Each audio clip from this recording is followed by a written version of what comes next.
All right, guys, part two on attacking cover one, at least my favorite ways to attack cover one. Part one, we talked about establishing and creating matchups and leveraging matchups. Second way I like to attack cover one is creating traffic, the picks, the rubs.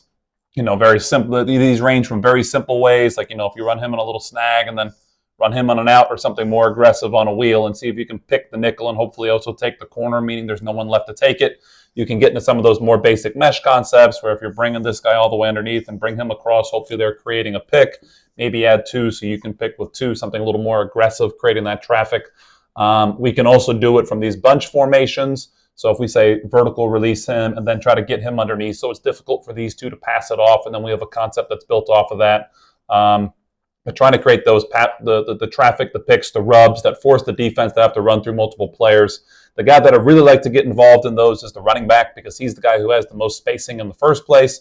So if we're going to put him out in the flat and we run both these guys on unders or shallows of some sort, and they're potentially picking the Mike not only has to run through those two receivers, he also has to run through the two DBs who would then be chasing those two receivers. So we get quite a wall of traffic, and the Mike is going to have to, as we say, either run the hump, in which case we're throwing the flat, or if they're trying to undercut, we might convert it into a wheel and look to use traffic to force defenders to take unusual paths and create spacing. So definitely one of the tools you should have in your arsenal when it comes to attacking cover one.